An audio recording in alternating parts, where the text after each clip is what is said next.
Hello, everyone, and welcome to your NARSA weekly update for the week commencing Monday, the 2nd of January 2023. It's Gary here again, and firstly, I'd like to wish each and every one of you a very, very happy new year. If you're glad that 2022 is behind you, then good on you, and you can look forward with a bit of confidence to 2023. If 2022 was very kind to you, then I'm really happy for you, and I hope that you can build on that moving forward into 2023 for even more happiness and success. I have to say, I absolutely love New Year. We had our first New Year party at our new home here in Calgary in Pinbar on Saturday evening, and it was just great. When we first started doing these events, the New Year events, as the Rangers Supporters Club of Calgary back in the new year of 2004 going into 2005, which was actually my first New Year in Calgary here as well. There was only one other pub in Calgary doing it, a pub called the Ship and Anchor, and we used to be absolutely jam-packed every single year. Over the years, though, evolution occurs, progress, whatever you want to call it, and I guess others started to think, wait a minute, I could organise this at my local pub instead of travelling all the way downtown. Calgary's quite a big landmass city, so now it seems that every pub and their dog is doing that has some sort of loose connection to the UK is hosting their own event. But the good news is that there's more than enough New Year cheer to go around the city of around 1.3 million or so, and I don't mind admitting, though I do kind of miss the exclusivity that we used to enjoy before. Anyway, it was a great time, and that is the main thing. I'll tell you a wee bit later about a post-event event that happened as well, which didn't turn out to be so great. But before we get to the game segment for this week, I did want to acknowledge the passing of the great Pele this past week. You'll probably remember during the World Cup, there were fears that his health was declining to the point of being, grave during the World Cup. And then they were somewhat allayed by his family at the time, only for him to succumb to, I believe it was organ failure due to complications related to his ongoing cancer battle and treatment as well. So an absolute legend of a footballer, and by all accounts an absolute legend of a man as well. And I did see something today that the kind of bonkers FIFA president had said that he was going to be asking each of the associations around the world to name at least one stadium in their country after Pele. I'm not exactly sure how that works, but it may be something that catches on, who knows. And I say that he's kind of bonkers because the guy just seems to be a clown. Nothing related to Pele or anything like that. But anyway, on behalf of NARSA, I would like to pass on our sincere condolences to Pele's family and friends as well. Okay, on to the events of this past week in the world of Rangers and NARSA. And well, it was quite the week, wasn't it? Let's start with the game segment. We did have two games, both in the league last week, and we started with an absolute beauty, a beauty of a result, at least with the victory at Ibrox against Motherwell last Wednesday, with the goals coming from Alfredo Morelos, Connor Goldson and Malik Tillman.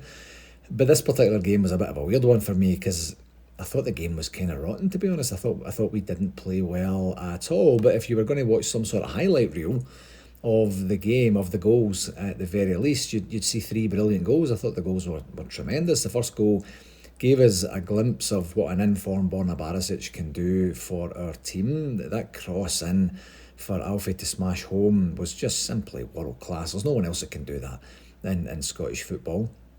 And then Borna sets up our second goal too, with a brilliant corner that comes in, and then Connor Goldson gets on the end of it. And I mean, it's not very often we score directly from a corner kick from a set piece like that, so that was great to see. Obviously a bit rare for us, but it was great to see. And then in the second half we have yet another brilliant move, which ends with Malik Tillman doing a wee, I don't know what you call that, a wee pump fake, and then kind of using the defender to shield the ball from the goalie, and then slamming home the ball for our third goal. So Tillman's stats in the 4 games that he's played since Beale had rejoined, notwithstanding today's Celtic game, have to be through the roof. He's been absolutely pivotal for us, and you can tell he still has loads of room for improvement as well, so he's been doing really well, so well done to him.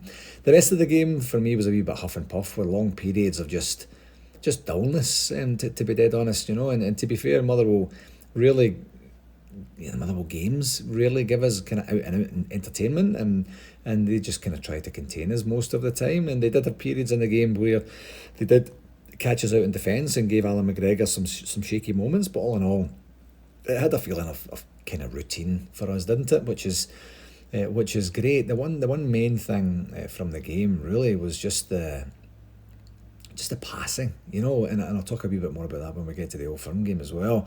But the positives from the Motherwell game, the result and the quality of the goals really were excellent. 2 clean sheets in a row for Michael Beale's team as well, which is definitely progress in the right direction. And I also did like the multi substitutions that he did in the second half to give some key players a bit of a breather prior to today's game, and also to give some key squad players some crucial minutes on the pitch as well. And I do have to say, I am loving Michael Beale's post-match interviews too. He just sees the game for what it is, and I think I recall him saying something along the lines of the score was great, but the performance was below what we want or what we need, and something like that. Anyway, and then he went on to talk about our defensive partnership with Golson and Davies, just starting, and acknowledge that there's a bit of rust in there as well. But just kind of calling out some certain things that we see generally as fans. He just reads the game very, very honestly, I think, is the best way to say it. Negatives from this particular game, not too many, quite honestly. The game, yes, was a wee bit turgid at times, but after the inconsistencies that we've endured up to this point in the season, to not play great and win 3-0 isn't something to be kind of balked at, really. And there was, I mentioned it briefly earlier, some of the passing that we literally look up, we see a person with a claret jersey on, and we just pass it right to him. I don't know if it's panic, I don't know, it can't be colour blindness or any other comedy moment like that, but just absolutely ridiculous, some of the stuff that we've been doing. But and that kind of continued into the first half of today's game, which I'll get to in a wee second here. But other than that, there was a wee bit of concern when Alfie went down after the first 4 substitutions with a bit of a tight hamstring, which we've subsequently found out was something that had kind of been a bit of a hangover from the game before. But at the time, I could see why Michael Beale kept him on, as the bench was a wee bit light in attackers, and Alfie, quite honestly, is in need of some serious game time as well. And we did experience some absolute garbage buffering here in terms of the feed in Calgary here, which was annoying, and that went into the first half today, but then we cleared the cache and everything was okay, so that was it. But that was another negative. Other than that, we take the result, which is our 4th in a row, and we move on. On the referee watch, David Dickinson did okay. I thought 5 bookings in the game, and I didn't really have any complaints about any of them. He let the game go when he could, and I don't remember being annoyed, so he'll get a 7 out of 10 for that one. Our second game was just a wee while back there. This morning, my time right now, the time is 9:36 a.m. This is the earliest I've ever done the podcast, because I'm off work today and I wanted to get it out of the way after the game, just to see what it felt like to do it kind of almost real time sort of thing. And it was, of course, at home to the unwashed from the East End, and I have to say, with this recording being so close to the game time, there might be some emotion-based inaccuracies in here, but here goes. Firstly, I think we completely shot ourselves in the foot in the game. Don't you think so? The game was there for the taking. Absolutely it was, and then eventually we had to settle for the 2-2 draw, with our goals coming from Ryan Kent and James Tavernier being cancelled out by just idiocy in our defence again. The first half I thought was poor, and I literally lost count of how many times we made unforced errors and just passed straight to a Celtic player. It was ridiculous. And the first goal was an absolute mess, and we actually lost it through some buffering. And then when I got it reset again, it came back on and we saw the replay. But it was just an utter absolute mess. I've no idea what Alfie was thinking with that type of stupid pass without even looking halfway within our half. And then James Tavernier, just absolutely awful in his defending. You can tell that defending is like his second job, because he just doesn't have that natural defensive awareness to be able to either take the player down or actually properly defend it, and get the ball back to McGregor there. And then the boy goes in and has the finish. McGregor was quite unlucky, he got a full arm to that one. And then we're on the ropes a wee bit for a while, and to maybe summit, it would feel quite at that point, we're under the cosh. This is going to be another bit of a disastrous day like it was in September and February last year. But quite honestly, they didn't actually create that much. A couple of balls across the box and stuff like that. Albeit we did help them a lot with our passing to them continuously. But then we get to the second half, and the second half was brilliant, I thought. It really was. We started superbly with an equalising goal from Ryan Kent. What a brilliant, absolutely brilliant finish it was. And then, 5 or 6 minutes later, we're in the lead after Sakala was brought down. No yellow card for that foul, which is quite unusual from a penalty situation.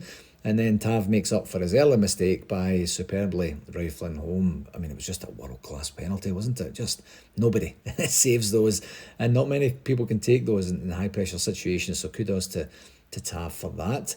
And then at that point, we're really on the front foot. And then it gets to a point where Lundstrom, who I thought was brilliant today, I mean, he grew into the game. He had a couple of rocky moments in the first half as well, but he was just absolutely bossing it. And then he had to go off after their Canadian debutant clown. He just punched him on the ribs, basically trying to protect the ball, but that kind of makes things different when our talisman has to go off. And then afterwards we take Alfie off inexplicably and bring on Scott Wright for some reason, which then means Sakala's moved through the middle and Wright is on the right.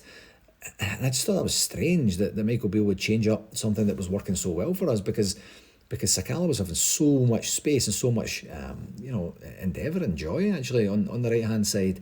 So to change that up, I thought was bizarre, and I've trusted and loved what Beale has done today, but he got the substitutions all wrong today, because he then brings on James Sands for Malik Tillman, and if that was 10 minutes before it, when it looked like Tillman was kind of just completely drifted out of the game, that's fine. But Tillman then kind of has an in-game resurgence, and he's just kind of back into the game at that point, and so he takes him off. So it goes to a kind of, do you know what it did? It flattened the mood. It must have. We don't get to hear on Rangers TV the crowd too much, but it just felt like the whole team flattened.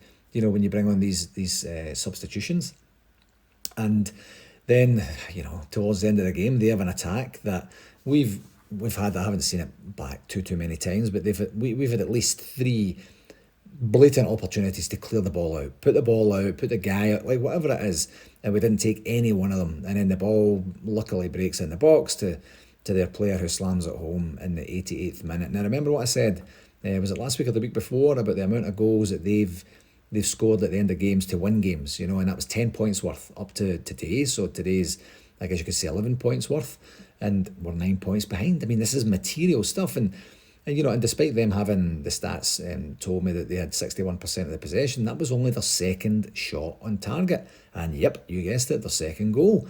So the amount, I mean, I talked about this before, I know I can't remember exactly when it was, but recently, if we scored the amount of goals, per chances created that we allow other teams to, we would be 40 goals ahead of anyone else in this league. We just don't. But the goals we give away, we are way too cheap at the back. Way too cheap. I know that the Goldson and Davies are just coming back, and I'm not blaming them for the goal either. It's just defensively as a team, we're just not good enough. Nowhere near good enough. And then, we've got 7 minutes of extra time, but quite frankly, the game just petered out at that point, and 2-2 is how it ended, and it just doesn't help us, I'm afraid. I mean, it's great that we didn't get beat, of course, but we deserved to win the game, and we could and should have taken the game to by the scruff of the neck and really went on, as I mentioned, and won it. I thought the point is okay. It just, any slim hopes we had of clawing ourselves back into the championship race are pretty much done now. We've got 18 games to go. We're 9 points and 20 goals behind them.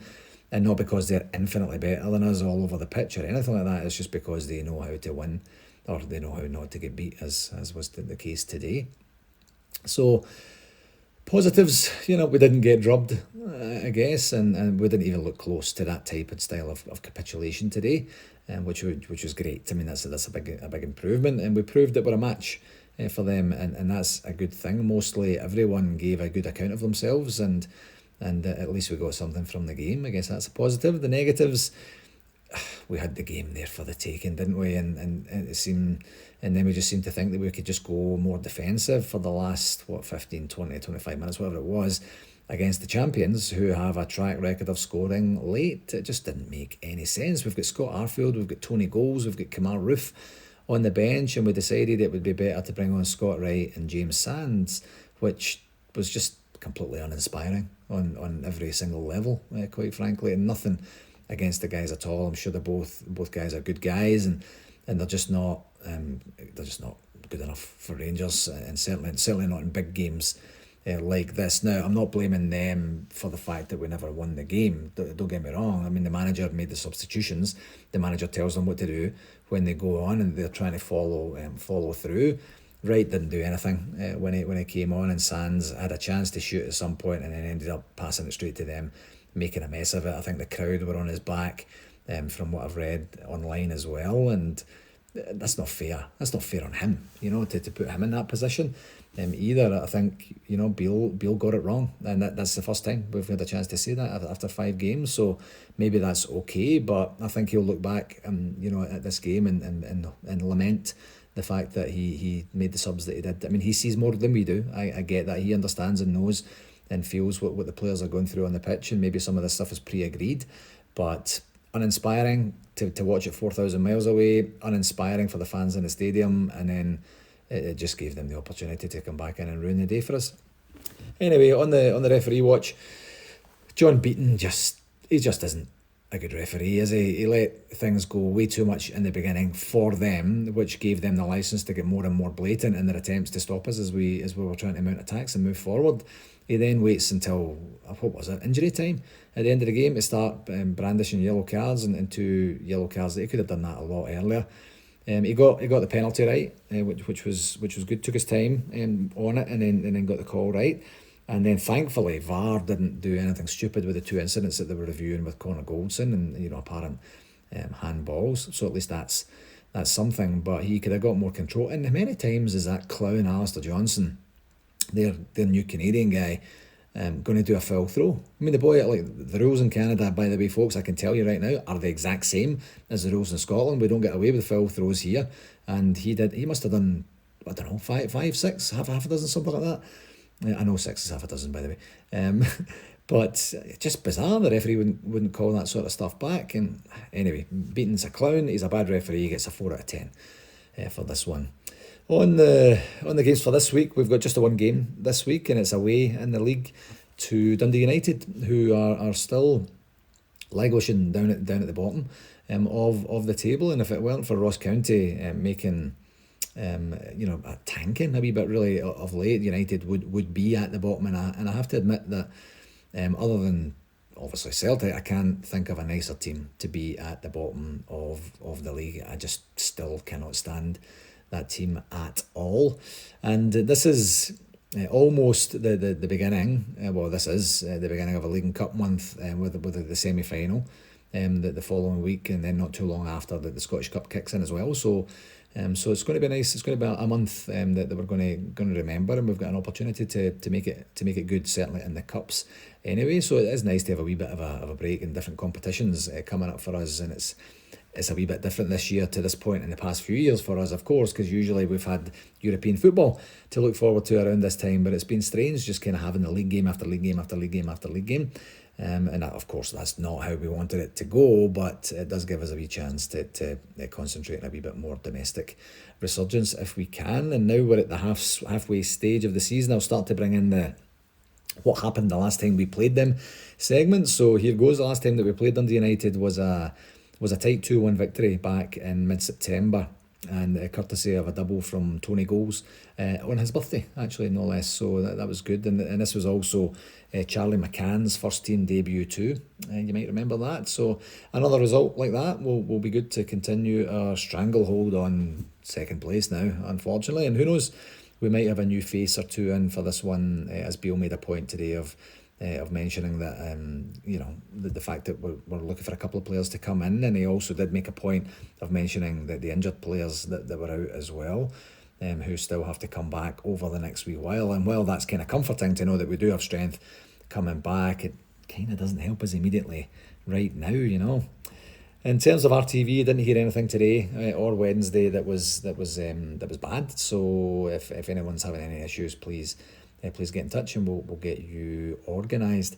For shout outs this week, I mentioned briefly earlier there was a wee party after the New Year party, and as a result, I wanted to pass on a special get well soon message to my sister Debbie, who fell and broke her arm in the very early hours of yesterday morning, leaving my house after a wee after party as well. So there was some ice outside, and down she went and right onto her arm. So I woke up yesterday morning completely unaware, a wee bit worse for wear, to be perfectly honest with you, to photographs of her in her hospital gown and an x-ray showing a hell of a break on her right arm just above the elbow. So just awful. And I know that she's actually back in the hospital today as well. I think they're probably going to have to operate on it as well. So really sorry to hear that, Debbie, and I hope you're feeling better soon. I'd also like to pass on best wishes to Graham Campbell down in Orange County, California, as well, who decided Christmas night would be a great time to slice the tip of his finger off with his fancy-fangled new vegetable chopping contraption thing that he got in the Secret Santa competition. I was going to mention this one last week, but it was so new that I just wanted to make sure that he was okay first. So now that I know he is kinda, sorta okay, I just wanted to pass on all the best to you in your recovery, Graham, my friend. I hope it goes well for you. On to NARSA 2023 convention. I can officially confirm it's 163 days and 23 weeks until Toronto Midtown host the biggest bash of the overseas Rangers year, and really looking forward to that. Just a reminder, nothing too earth-shattering in terms of updates this week. The hotel rooms and the event tickets are on sale, and if you're planning on coming, please don't delay on that, because they will be sold out fairly soon, I'm sure. And just a reminder that the tickets for the 3 nights are 225 Canadian for 3 nights. I think I don't know if I mentioned last week, I think I did, that we've had some inquiries for people asking for individual nights, either banquet tickets only or Thursday, Friday tickets only. And for right now, we're just doing the 3 packages. And if we get to a point where it looks like there might be some left, then we can start to divvy them up. But for right now, it's just going to be the 3-night packages only. Another reminder, the Holiday and Flight Centre do have their full suite packages available from back home. So I'll keep the phone number and the website address in them. On the blurb for today, and then we'll get that organised for you as well. And just another reminder, it seems like it's coming up very quick, because it's coming up very quick. The NARSA executive, we are going to be heading to the hotel the weekend of February the 3rd to the 5th. We'll be in Toronto. We'll be actually staying at the hotel. We'll meet with the hotel. We'll have a meeting ourselves. We'll have a general meeting that weekend as well. I mentioned last week that the Toronto Midtown were having a wee bit of a challenge with their premises, and as a result, what actually happened was the premises closed. Unfortunately, I think it was just before Christmas, so I believe now that they are going to be watching the games with Jack Jackson and his crew with Toronto Central now. So just to get themselves organised, and hopefully the owners of the pub will have a new venue up and sorted here fairly quickly. So that's material for us, because we're going to be watching the game together. I think we're playing Livingston that weekend. So we're going to be watching the game that weekend. So we'll be at the Toronto Central pub as well. I'll get you more details about that if you fancy coming down and joining us and coming to say hello. Yeah, that's kind of it on the convention front. We did have a wee bit of a funky situation with the hotel last week, where there was a wee bit of miscommunication with our travel partner, and it got people a wee bit excited, but everything is a-okay now. Can you quite beat that? Yeah, you can't beat that that excitement in the background that nobody ever sees, that has people a wee bit panicky, but we're good on that.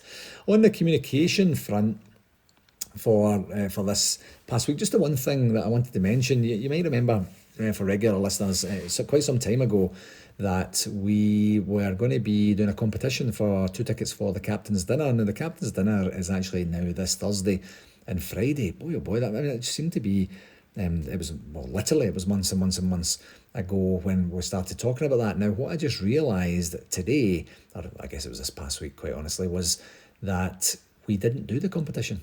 For whatever reason, I just forgot. I had it on the notes for the pod, and then just literally forgot. So I've reached out to our partners at 5 Stars to see if there are any tickets available. You might see on the 5 Stars site that both nights are sold out.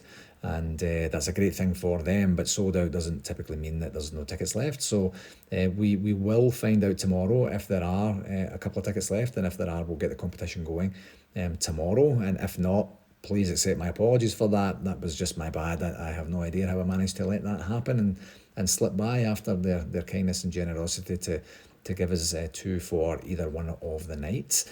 So we'll see. So more to follow on that one. Maybe even by the time you get to listen to this, you might end up in a situation where you'll know whether the competition's out there or not. If the competition's out there, we will just do it on our social media like we've done with previous competitions as well. So that's going to do it for this week, my friends. As always, as I say every single week, I can't thank you enough for taking the time to listen, and please do share it with whomever you think might enjoy it, just to kind of pass a wee bit of Rangers and NARSA time for them. Until next week, I hope you're not too disappointed with today's result. The performance was good, the result and the way that we finished the game just was not good enough, and maybe hopefully you saw a wee bit or enough to have a wee bit of hope that we're in good shape to solidify our second place and start to build properly for next season. So until next week, take care of yourself and all the very best, folks. Cheerio.